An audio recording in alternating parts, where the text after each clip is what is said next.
Note: ये तमाम कहानियाँ भेजने वालों की ज़ाती तजुर्बात पर मबनी है। हर इंसान की ज़िंदगी, हालात और आजमाइश मुख्तलिफ होती हैं, इसलिए तहज्जुद का नतीजा भी अल्लाह ताला की हिकमत और मसीहत के मुताबिक मुख्तलिफ हो सकता है। हमारा मकसद सिर्फ उम्मीद, सब्र और अल्लाह पर भरोसा पैदा करना है।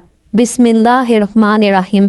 इन्नल हम्दलिल्लाह नहमदुहु व नस्तईनु व नस्तगफिरु व नऊज़ु बिल्लाहि मिन शुरूरि अनफुसिना व मिन सय्यिआति अमालिना मय यहदिहिल्लाहु फला मुज़िल्ल लहु व मय युज़्लिल फला हादिय लहु व अशहदु अन ला इलाहा इल्लल्लाहु वहदहु ला शरीका लहु व अशहदु अन्ना मुहम्मदन अब्दुहु व रसूलुहु।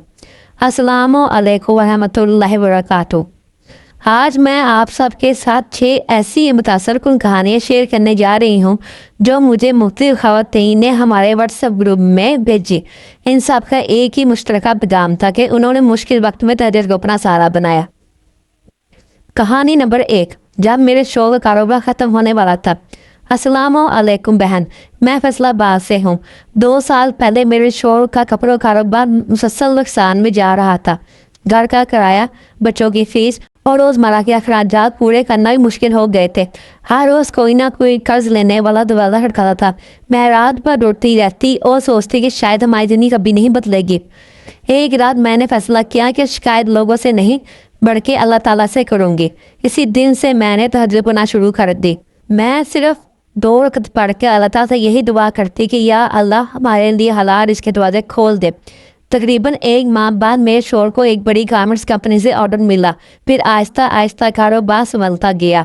आज भी हम तहज्जुद नहीं छोड़ते क्योंकि हमें यकीन है कि ऐसा सुकून अल्लाह के सामने खड़ा होने में है। कहानी नंबर 2: मेरा रिश्ता हर बार टूट जाता था। मैं लाहौर से हूँ। मेरी उम्र बढ़ती जा रही थी, लेकिन हर आने वाला रिश्ता किसी न किसी वजह से ख़त्म हो जाता था। रिश्तेदार तरह तरह की बातें कर रहे थे और मैं अंदर ही अंदर टूट चुकी थी। एक दिन मेरी खाला ने कहा कि तहज्जुद में अपने दिल की बात अल्लाह से करो। मैंने तकरीबन 40 दिन मुसलसल तहज्जुद अदा की। मैं सिर्फ यही दुआ करती थी कि या अल्लाह, अगर मेरे लिए शादी बेहतर है तो बेहतरीन फैसला फरमा। कुछ अरसे बाद एक ऐसा रिश्ता आया जिसमें ना किसी ने जहेज मांगा, ना गैर ज़रूरी मुतालबात किए। हाल मेरी शादी को 3 साल हो चुके हैं और मैं हर नमाज के बाद अल्लाह ताला का शुक्र अदा करती हूँ।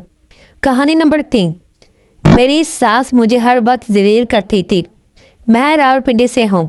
शादी के बाद मेरी ज़िंदगी बहुत मुश्किल हो गई थी। मेरी सास हर छोटी छोटी बात पर मुझे बुरा भला कहती थी। मैं कई बार मक्के वापस जाने का सोचती थी। एक रात मैंने तहज्जुद में बहुत रोक दुआ की कि या अल्लाह, मेरे दिल में सब्र भी दे और मेरे घर में मोहब्बत भी पैदा कर दे।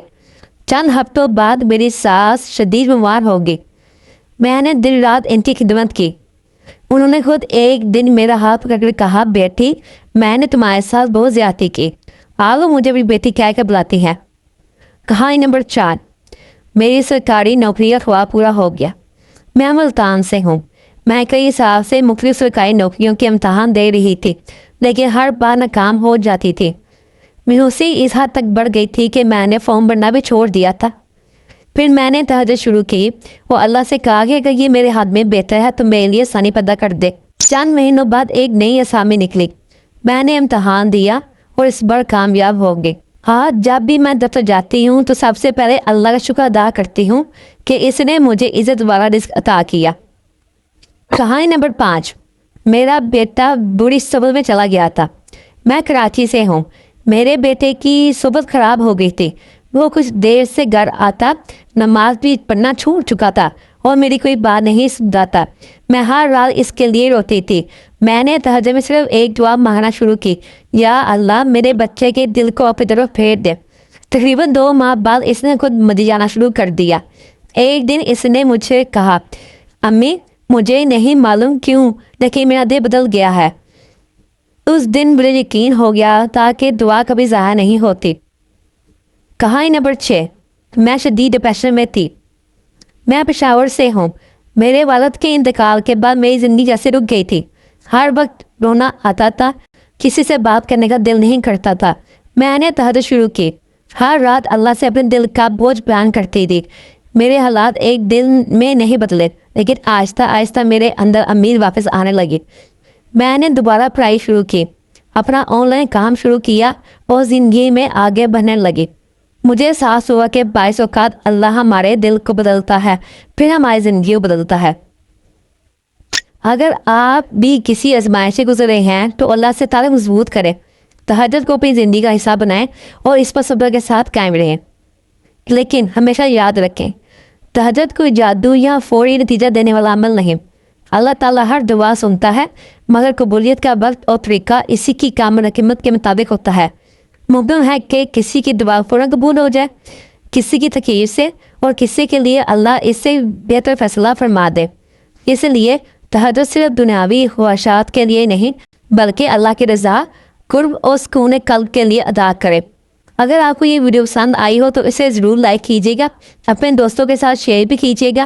اور اگر آپ بھی تہجد یا استغفار سے متعلق صبر اور تجربہ ہمارے ساتھ شیئر کرنا چاہتے ہیں تو کمنٹ کریں یا ہمارے واٹس ایپ گروپ میں اپنا ذاتی واقعہ بھیجیں.